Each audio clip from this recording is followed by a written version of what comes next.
kasih.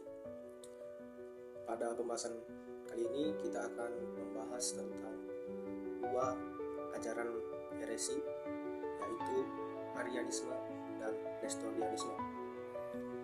Baik, kita akan masuk pada pembahasan yang pertama.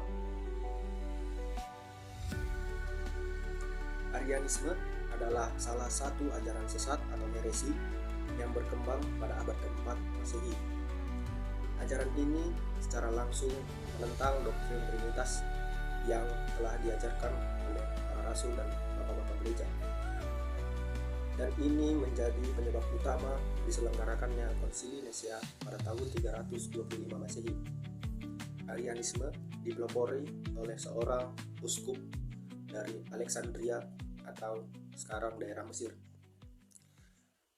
Pada tahun 256 sampai 336 Masehi, Arius adalah seorang uskup yang menjabat di Alexandria.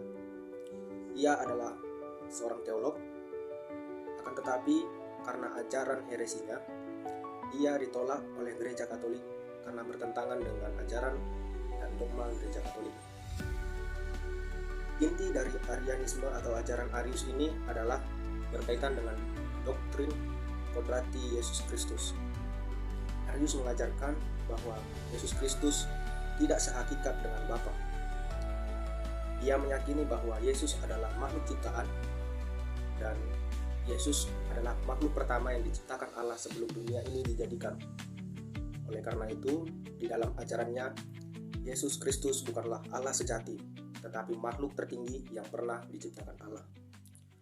Arius menolak keilahian Kristus, dan bagi dia hanya Allah Bapa yang benar-benar kekal dan tidak diciptakan. Yesus Kristus bukanlah bagian dari Trinitas yang setara dan kekal, dan ia pun beranggapan bahwa Roh Kudus dipandang lebih rendah atau tidak sehakikat dengan Bapa. Ajaran Arius ini telah menggemparkan gereja karena ia telah menolak keilahian Kristus, yang berarti ia telah menolak inti keselamatan, yaitu bahwa Allah benar-benar menjadi manusia dan menebus dosa manusia. Arius telah menghancurkan doktrin Trinitas, yaitu ia tidak percaya bahwa Allah, Putra atau Yesus Kristus itu sehakikat dan setara serta kekal dengan Allah Bapa dan Allah Roh Kudus. Ia mengubah Yesus Kristus menjadi sekedar makhluk agung dan bukan sebagai penebus ilahi. Untuk menanggapi ajaran Arianisme ini, Gereja Katolik bersama Kaisar Konstantinus memanggil para uskup dalam Konsili Nisea yang pertama di tahun 325 Masehi yang menghasilkan beberapa poin, yaitu ajaran Arius dinyatakan sesat, dan konsili ini menetapkan bahwa Yesus Kristus adalah Allah sejati dari Allah sejati dan bukan makhluk ciptaan. Dan ini adalah awal dari rumusan syahadat atau credo yang dipakai gereja Katolik hingga saat ini. Walaupun dinyatakan sesat, aliran Arianisme tidak langsung lenyap. Ajaran ini masih berpengaruh di kalangan bangsa Eropa, termasuk di beberapa kaisar Romawi Timur mendukung versi-versi ajaran Arianisme ini dalam politik gereja. Ajaran ini baru benar-benar redup sekitar abad ke-7 dan kemudian bangkit kembali pada abad ke-16 dengan munculnya Protestanisme, di mana aliran ini dipengaruhi oleh aliran Oneness. Jadi, Arianisme adalah bidat heresi yang mengganggu gereja dengan menolak tentang keilahian Kristus. Dan gereja sudah menanggapi dengan konsili di tahun 325 Masehi yang menekankan bahwa Yesus Kristus adalah Allah yang kekal dan bukan ciptaan. Dalam Trinitas, Yesus, Allah Bapa, beserta Allah Roh Kudus adalah satu hakikat yang setara dan kekal. Dengan memahami dan mempelajari ajaran Arianisme ini, kita diharapkan belajar betapa pentingnya iman yang benar tentang siapa Yesus Kristus itu.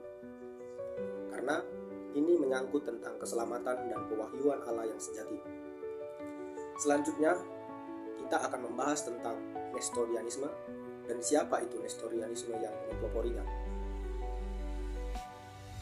Nestorianisme adalah ajaran yang berkembang pada abad ke-5 dan dianggap ajaran sesat atau heresi oleh Gereja Katolik karena memisahkan secara berlebihan kodrat ilahi dan kodrat manusiawi dalam pribadi Yesus Kristus.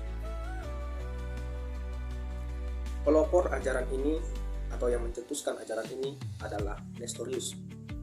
Nestorius adalah seorang uskup, seorang patriark, dan sekaligus seorang teolog di Konstantinopel. Ia menjabat sebagai uskup atau patriark sekitar tahun 425 Masehi sampai 431 Masehi.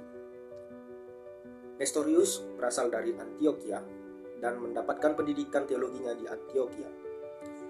Nestorius juga dikenal sebagai orang yang cerdas dan hebat dalam pemikirannya.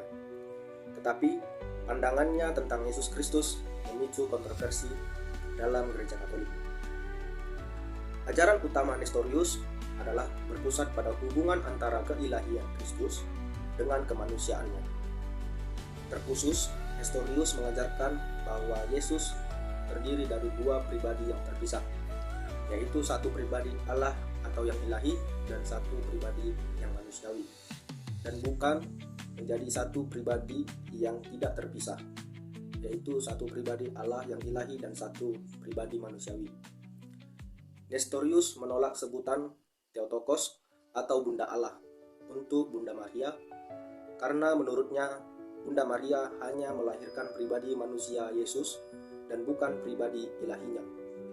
Maka dalam pendapatnya Bunda Maria hanya disebut sebagai Christotokos atau Bunda Kristus dan bukan Theotokos atau Bunda Allah. Baginya, Allah tidak bisa dilahirkan dan tidak bisa menderita. Jadi, pribadi ilahi Kristus tidak pernah lahir atau mati di kayu salib. Dengan demikian, dalam Yesus terdapat dua pribadi, yaitu Yesus yang manusiawi yang dilahirkan dari Bunda Maria dan menderita di kayu salib. Dan pribadi yang satunya lagi adalah Yesus sebagai firman Allah atau Logos yang adalah tetap Allah dan tidak bisa menderita. Namun konsep ini telah bertentangan dengan iman Katolik yang menyatakan bahwa Yesus Kristus adalah satu pribadi yang ilahi dengan dua kodrat, yang adalah manusia dan Allah.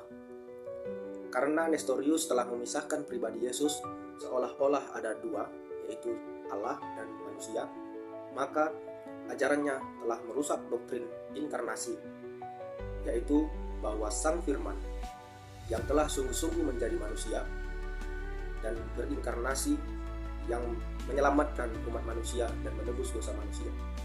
Bisa dilihat di Yohanes 1 ayat 14. Jadi, kesimpulannya adalah Nestorius atau ajaran Nestorianisme adalah ajaran sesat yang memisahkan kodrat Yesus ke dalam dua pribadi dan menolak bahwa Maria adalah Bunda Allah, yang mana gereja telah mengajarkan bahwa Yesus Kristus adalah satu pribadi ilahi dengan dua kodrat, yaitu kodrat ilahi dan kodrat manusiawi, yang bersatu dan tidak bisa dibagi ataupun dipisahkan. Dan Bunda Maria layak disebut Theotokos sebab Bunda Maria melahirkan Yesus Kristus yang adalah ilahi dan manusiawi. Baiklah, untuk pembahasan kali ini kita telah mendengarkan bahwa Nestorius dan Arianisme atau Arius telah dikutuk dan telah ditolak ajarannya oleh Gereja Katolik.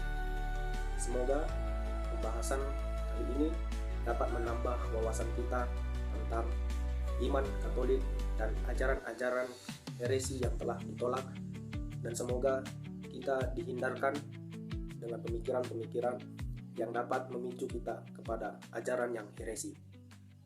Semoga Tuhan Yesus memberkati kita. Salve.